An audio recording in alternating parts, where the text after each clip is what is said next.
Watch right now on the Front News Project. The failure of Putin's summer offensive for Russia. The Ukrainian armed forces are giving the invaders a hard time along the entire front line. The drone battle continues. The Ukrainian armed forces are equipped with AI-powered UAVs. Things are going to get really tough for the aggressors. And also, the Russian army is preparing to storm Seversk. Ukrainian soldiers are ready to meet uninvited guests. Fiery, hot, and blazing. Watch frontline footage right now.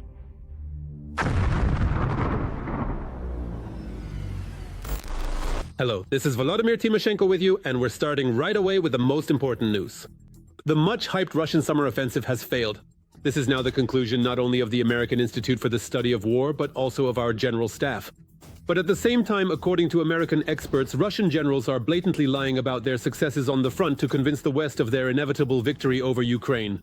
However, according to TSN military correspondent Andriy Tsaplienko, there is now cautious optimism, even regarding the return of several settlements captured by the Russians over the summer. How they managed to stop the enemy, particularly in the Dobropillya area, let's watch.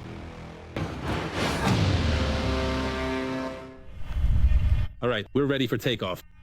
Then let's get to work. Their job is to stop the horde. The Russian summer offensive stalled, in part thanks to these guys. The reconnaissance drone is a small element of a complex system for monitoring the battlefield and creating an impassable zone for Russian infantry. And not once has it happened that during our flight we didn't find at least one Russian.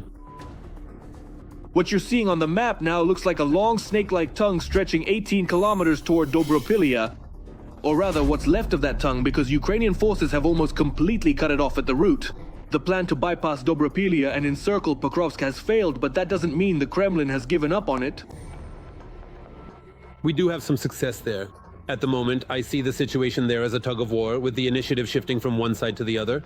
The enemy has a significant advantage there, both in manpower and resources, but they are also suffering very heavy losses.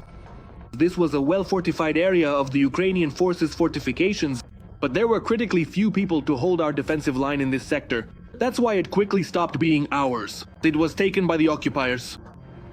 Since they don't know the area, they just act on herd instinct. When they hear the sound of an FPV drone, they run into the tree line and hide.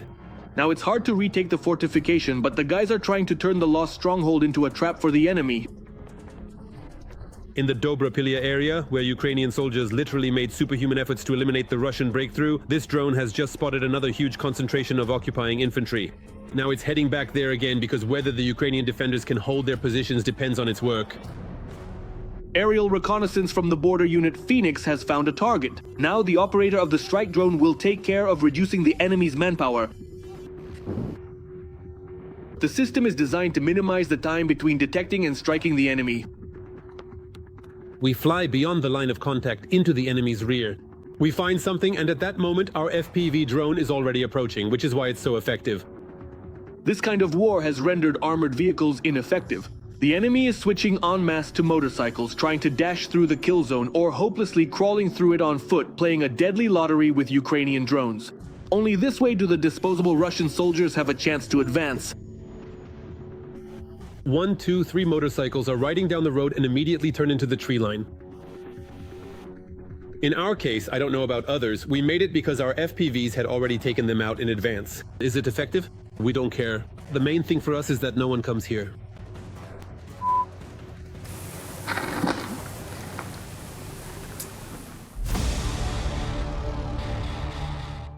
And now it's time to analyze the operational situation on the Toretsk sector of the front. The Russian world continues here as well to destroy, kill, and maim. On the Toretsk direction, our soldiers stopped 7 enemy offensive actions towards the settlements of Shcherbinovka, Klebanbik, Rusin Yar, and Poltavka. 2 clashes are still ongoing. And now attention. China is participating in the creation of Russian weapons of terror. The leadership of the People's Republic of China has Ukrainian blood on their hands. The fact is, Beijing has supplied the creators of Russian drones with parts worth tens of millions of dollars. We have uncovered the details and evidence. You will see everything now.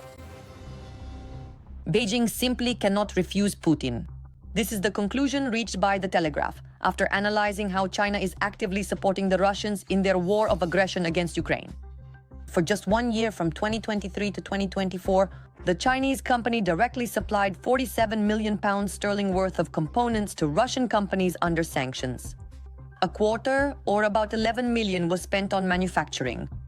We are specifically referring to unmanned aerial vehicles, commonly known as drones, which are sophisticated flying machines utilized for a wide array of purposes.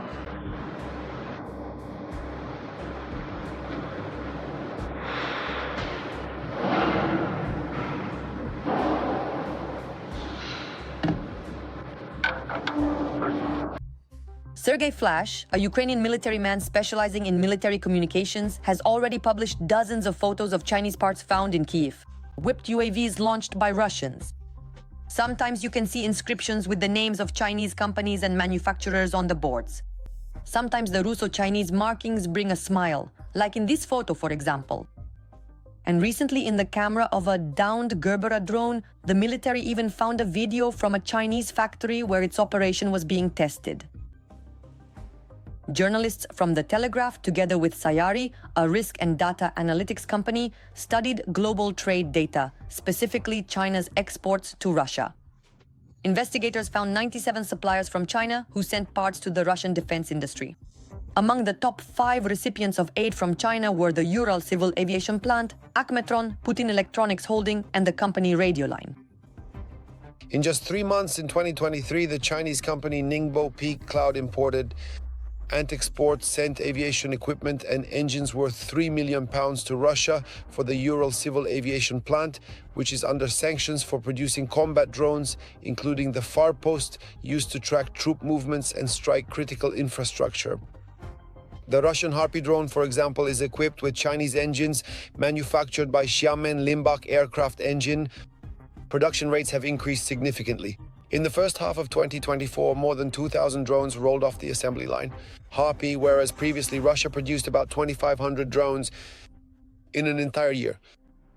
Most of the Chinese goods go to the so-called Alabuga. This pseudo-free economic zone has repeatedly been the subject of investigations. It is here that Russians use low-paid, essentially child labor, and invite teenagers from Africa, who end up working on the assembly line for deadly UAVs. Over the past 3 years, one Russian company, Alabuga Fiber LS, has imported 3,000 tons of carbon fiber threads from China, worth £18.4 million sterling. The Russian firm Morgan LS imported goods from China worth almost £4.3 million for a drone manufacturing plant in the Alabuga Special Economic Zone. Among its largest suppliers is Suzhou Ekot, a company whose name was clearly displayed on the guitar published online by Ukraine's Deputy Foreign Minister, Andriy Sybiha. According to data from the Center for Defense Reforms, Suzhou Ekot, which is under Ukrainian sanctions, supplied products worth £1.2 million sterling since it began deliveries to Russia in August 2024.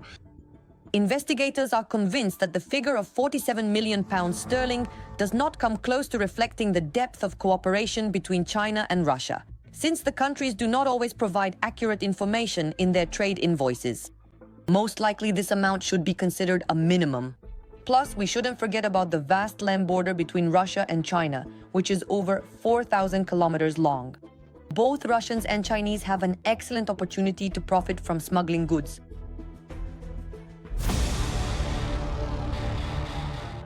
Now let's analyze the current situation on the blazing Pokrovsk front line. The enemy is becoming more ferocious here as well. Since the beginning of the day, the occupiers have made 17 attempts in the Pokrovsk direction. They tried to push back our defenders from their positions in the areas of the settlements of Vladimirovka, Kucheryavy Yar, Mirolyubivka, Novoekonomicheskaya, Promen, Pokrovsk, Udakhnaya, Molodetskaya, Dakhnaya, and towards Novopavlovka. The defense forces are holding back the enemy's onslaught and have already stopped 13 attacks. The fighting continues. At the same time, the battles are ongoing. Meanwhile, Russia has begun actively spying on Ukrainian energy facilities, which indicates preparations for mass attacks and new attempts to plunge Ukraine into a blackout during the upcoming autumn-winter period. Ukrainian defenders are directly reporting this. All the details are in our report. Watch and draw your own conclusions. A new blackout is just around the corner. The military reports that in the near future Russia may once again try to cut off Ukraine's electricity, and preparations for attacks are already underway, targeting our energy infrastructure. Based on the analysis of routes, flights, and enemy reconnaissance drones not in the frontline zone, and according to eyewitnesses, I can say that right now they are interested in energy facilities and the state of their protection, substations, transformers, electrical and gas infrastructure.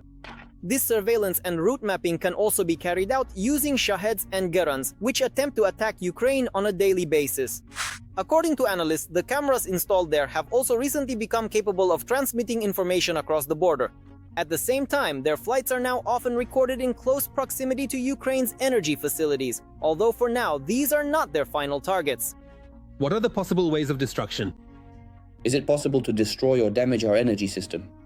Yes, absolutely. After all, when a large-scale missile and drone attack is carried out, it's impossible to ensure safety with 100% effectiveness. We have to acknowledge that. But again, our repair crews, our heroic energy workers, are constantly working to restore that very energy infrastructure. We shouldn't delude ourselves about the enemy's cunning, that much is obvious. The enemy will strike us at the moment when we are most vulnerable. When the electrical load on our entire energy system is at its absolute peak, particularly when ambient temperatures are significantly below 0 degrees Celsius and when we all collectively seek warmth and comfort and consequently turn on our heating appliances and systems. The country's leadership also understands that with the onset of cold weather, Ukraine's energy sector will be at increased risk.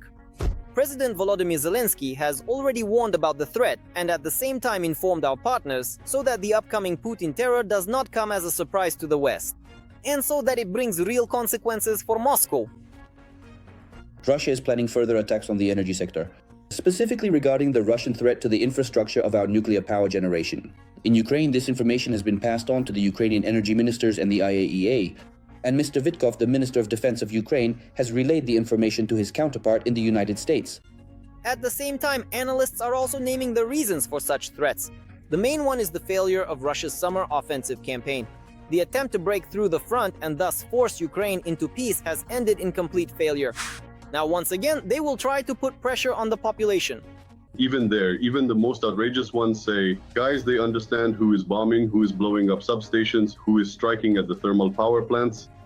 They hate us. Not Zelensky, not Ukrenergo, not DTEK, not the energy workers. They hate us. How are we supposed to be friends after this, guys?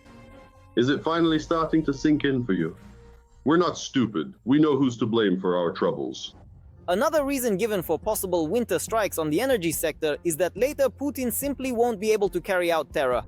Moscow's window of opportunity, though slowly, is still closing, both through sanctions and political pressure and by saturating Ukraine with various air defense systems. He understands that basically at some point, the Europeans and Ukraine will convince Trump that, wait, let's hold Russia back after all. And he understands that the window of opportunity may close while things are not working out at the front. Again, he may be prepared for terror. The goal of terror is to break resistance. The goal of terror is to create problems here, including not only for us, the citizens, but also for the economy, because this affects certain economic processes. And in addition, secondly, this will be a very powerful infrastructure attack and operation, and the GUARD has already warned about this. And what will these information operations be based on? What is it? Like, this is in response to strikes on oil refineries. Let Ukraine stop striking Russian oil refineries. That's how it will be communicated to the outside world, and then supposedly Russia will stop striking oil refineries. Regarding the energy sector, according to meteorologists, temperatures in Ukraine will start to drop as early as the second half of September, and the first frosts are expected at the end of October. It is precisely during this period that new attempts by Russia to cut power to Ukrainian regions are possible. right now we are entering the autumn period. Obviously, this problem is becoming more acute, especially since, once again, the days are getting shorter. It gets dark earlier, the need for lighting increases, and in a couple of months, there will also be a need for heating and so on. And of course, could the Kremlin try, let's say, to create problems for us in this regard? Undoubtedly, such risks exist. However, experts add that active preparations are underway, naturally without disclosing any details. There are periodic reports about new air defense systems delivered to Ukraine, as well as about equipment for backup power supply. Another terrifying chapter of this bloody war. A huge piece of shrapnel pierced her neck and got stuck in her throat. In Dnipro, they are saving a pregnant woman from Kherson. She and her husband were on their way to an ultrasound to check on their baby when their car was attacked by an enemy drone. The car burst into flames. The wounded barely managed to escape from the fiery trap. People passing by took them to the medics. Our correspondent from KTSN, Olga Pavlovska, knows the condition of the mother and child. This is the most important sound for her. 22-year-old Alina listens to the heartbeat of the boy she is carrying under her heart. Just a few days ago, she admits she was saying goodbye to her own life and to her child. At that moment, I thought it was all over. This enormous, jagged shard with incredibly sharp edges flew directly through her neck and became firmly stuck in her throat. It's terrifying when something like that gets lodged in your throat. This shard entered left occipital area, reached middle of the throat, and stopped very deep inside. They were simply driving for a scheduled ultrasound from their home village in the Kherson region. On August 29th, Alina and her husband went to Kryvyi Rih for a checkup. Suddenly, they were attacked by an enemy drone on the highway. I saw shattered glass in front of me and everything behind was already in flames. And what scared me the most, never mind the blood, it was hot and running, but my hair started falling out in clumps. He shouted at me, "Save yourself, get out!" Her wounds were pressed by her bag, and it wasn't until some civilians passing by stopped to help that they got assistance. We stopped them, the car was packed, people were sitting on top of each other. They were shaking too, they were crying, but they still drove us to the nearest hospital. The wounded man was left under medical supervision in Kryvyi Rih, but Alina, with extremely dangerous injuries, was urgently taken to Dnipro. As soon as the pregnant woman's condition was stabilized, they began a complicated surgery. What we feared most was that the airways might be affected. We tried to prevent severe swelling so that the patient could breathe freely. At the same time, another team of doctors was closely monitoring the baby's condition. The risk for the child increased. There was a risk for the baby. First of all, it was a combat injury, there was blood loss, and the mother was frightened. But now the crisis has passed. The child, a boy, is developing well. At first, I couldn't feel him at all, but later, especially yesterday, he really started dancing inside me. They met 7 years ago in their home village in the Kherson region. After the full-scale invasion, they escaped from occupation and dreamed of having their first child. This is only saved on the phone because everything else burned in the car. She looks at the ultrasound photo of the baby and already knows she will name him Alexander.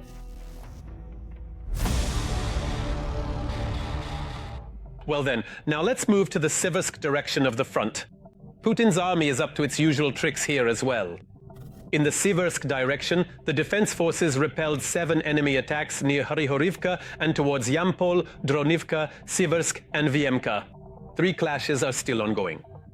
Yes, Russian troops are likely preparing for a major assault on the Seversk-Donetsk area using heavy equipment, aiming to secure positions on the outskirts of the city before the autumn rains begin. Military correspondent Andriy Tsaplienko from SN will tell and show us what is happening on this part of the front right now. Let's watch. In the north of Donbass, the Russian summer offensive has stalled at the city of Seversk. The occupiers dared to launch a massive assault, but the fighters were waiting for them. From the 54th Brigade, 30 pieces of military equipment and 41 motorcyclists. Almost the entire armada was left burning in the field. The enemy's objective was basically to enter Seversk. It was a duel between our armored group and the enemy's vanguard, against that tank which took about 17 FPV drones and kept moving. Because it was so heavily armored that it was only destroyed when our tank shot off its armor plating, and then the FPVs were able to get it. The occupiers, realizing they can't take the city head-on, are repeating in Seversk what they're doing near Pokrovsk. They're trying to outflank it. The situation looks a bit critical. But in reality, it's not that critical because the brigade has been holding its position for a long time. The city of Seversk is well prepared from an engineering standpoint. They can't take us head-on. We're trying to create a kill zone from 10 to 20 kilometers out. Russia is also creating a zone where everything spotted by Russian drones is destroyed. A soldier, despite the mortal danger, watches as a killer drone searches for a target. Unfortunately, it finds one. The Ukrainian military loses a vehicle, but against drones, here, the defenders of Seversk have an invisible yet highly effective weapon. The soldiers in the trenches don't see it and rarely think about the fact that it's what gives them a chance to survive. This Russian kamikaze drone, a Molniya type, has already been intercepted. So what exactly was this particular drone loaded with? With 2 high explosive fragmentation charges. And this kamikaze drone right now in real time is carrying several kilograms of death heading towards Seversk. But an interceptor drone comes in from above and interrupts its flight. And it was the electronic warfare unit that managed to calculate its trajectory by breaking the Molniya's video channels. The Ukrainian operator is now essentially watching the battlefield through the enemy's eyes. Is this video from the Russian drone? Yes, we're receiving it from their drone. The interception is happening in real time. Just 2 years ago, you could only imagine a war like this in science fiction blockbusters. Today, it's not just a daily routine anymore. The separate electronic warfare company, Spectre, almost never shows their work. They showed us. The electronic warfare operator connected to the enemy's FPV. That means it won't be able to pick up its signal anymore. Now they're going to help the drone crash into the ground. Just like that. That's one less aerial killer. In this area, their numbers are in the dozens. It's better to head out to the observation and jamming position. Just like we're doing now, driving out. Under the net, with the electronic warfare system turned off. And also a prayer. The driver says it doesn't hurt to cross yourself sometimes because the drone activity here is extremely high. Just imagine, in a single day, the position we're heading to can jam and neutralize up to 100 enemy FPVs. That means 100 lives of our infantrymen quietly saved. There's a scanner in the pickup. On the screen is an intercepted image from an enemy drone's camera. It's searching for a target nearby. There's nothing to worry about until you see your own vehicle on the screen. This position is a priority target for the Russian occupiers. That's why we're not showing the actual electronic warfare systems that are covering Seversk. Because all of this is expendable material. It's all the same. As we damage their systems and antennas, they do the same to ours. So that system of yours, the one that costs millions and millions, is considered expendable today? Yes, it doesn't last long. They get located, and they get located quickly, just like we locate theirs. These specialists can neutralize even a Lancet and, if necessary, help shoot down a Shahed. In just a few minutes, the operator brought down 2 drones that were heading in our direction. One kamikaze wing and One kamikaze wing and an FPV, and both are flying together. Towards us? Yes, towards us. One down? Suppressed? Yes, that's it. A typical day here means hundreds of neutralized drones. If it's 100 drones a day, then in a month that's 3,000, right? The Russians are improving their killing technologies and gradually switching from Chinese to their own high-tech components. Finn, the commander of the electronic warfare unit, sounds the alarm. Here the spare parts are already Russian-made. 2 control antennas and a video signal antenna. These drones were suppressed, but there are some that still manage to break through the wall of electronic defense, of the 54th Brigade. The solution is to have more electronic warfare systems in reserve and more interceptor drones in the air. This will definitely help hold Seversk, save the lives of the infantry and thwart Putin's bold plans as he does not stop his offensive. Well then, now for an analysis of the operational situation on the Gulyai-Pole and Orive sectors of the front. The situation here is also typical, extremely tense. On the Gulyai-Pole direction, since the beginning of the day, the enemy has not conducted any offensive actions. The settlement of Bilohirya was subjected to an airstrike. On the Orive direction, there were 2 combat clashes in the area of Kamyansk. Stepnohirsk was also hit by an airstrike. Ukraine was the first in the world to use AI-powered drones on the battlefield, while the Russians have learned to control their Shaheds online and attack moving targets. Drone warfare is gaining momentum overall, and we will tell you about the latest innovations in the arsenals of the warring sides. A swarm of AI-powered drones has already entered the battlefield. On this new frontier of military operations, Ukraine is using technology that allows groups of drones to communicate and make decisions independently of their operator. According to Western journalists, Ukraine is using artificial intelligence in military operations so that groups of drones can coordinate their actions to attack well-defended Russian positions. Military experts claim that operations involving large and small groups of drones represent a new stage in the war. Such innovations make it possible to deploy dozens or even thousands of drones simultaneously to overcome any air defense systems, and to defend targets, whether it's a city or a specific military facility. If it becomes possible to scale up production and so-called swarm attacks are carried out, meaning when a swarm is flying, it's clear that you can shoot down part of the swarm, but you can't shoot down 100 drones flying at the same time. Well, in this case, of course, there will be major disruptions to the power grid, significant interruptions to the transportation system, and the destruction of normal life will begin. We actually saw this year with air transport. Now we're seeing it with railways. This drone war has made Russia weak. It's impossible to deploy air defense systems everywhere. There simply aren't enough of them. Analysts consistently insist that this truly innovative technology is a significant harbinger of the future of modern warfare. Meanwhile, at the Ukrainian company that developed the unique software, they are lifting the veil of secrecy a bit about what to expect from this new military development. It turns out that a swarm of strike drones, like a living organism, analyzes what is happening in real time and makes decisions based on the situation. The drones can decide which one will strike first and adapt to the circumstances. For example, if one of them runs out of battery. Ukrainian forces began using this technology about a year ago to lay mines. Since then, it has been used to strike Russian military equipment and infrastructure. And it must be admitted they are using it extremely effectively. In the Kremlin, just hearing the phrase drone swarm makes their knees shake. Even the enemy admits that they simply have nothing to counter such advanced Ukrainian weaponry. It really is impressive. By the way, if something goes wrong during such an autonomous operation, the system immediately hands over control to a live operator. Fortunately, another advanced Ukrainian technology, the Kalibri 13 FR1, promises to help with this as well. This is a so-called relay drone for FPV, featuring autonomous navigation and resistance to electronic warfare. It's a cheap alternative to the Chinese DJI, which is widely used on the front lines. At the very beginning of the Russian invasion, Russia was striking with missiles and drones almost unopposed, hitting Ukrainian territory. While Ukraine couldn't respond, there was practically nothing to strike back with on Russian territory. But now, as they say, here we are.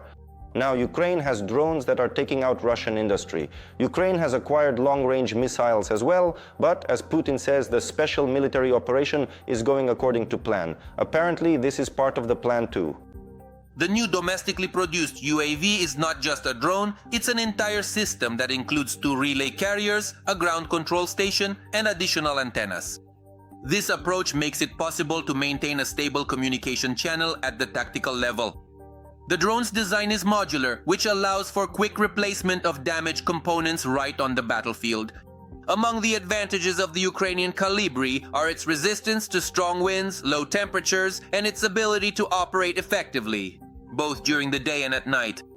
Once they are trained to interact with each other, once they are trained to guide each other to targets, or let's say to cover one another, just like we see, yes, in all those Chinese photos where drones in the sky perform all sorts of maneuvers. They form these beautiful shapes. It will be the same here. But in war, this will of course be an absolute nightmare, a quiet horror, and it's completely unclear how anyone could deal with it if drones are taught to think, so to speak, to make decisions of their own. Especially if drones are taught to make decisions about engaging targets. That would be a real nightmare, an absolute horror. So how does the Kremlin respond to all this? Instead of developing new types of air defense systems, Putin is putting all the efforts of the Russian defense industry into creating more and more methods of terror.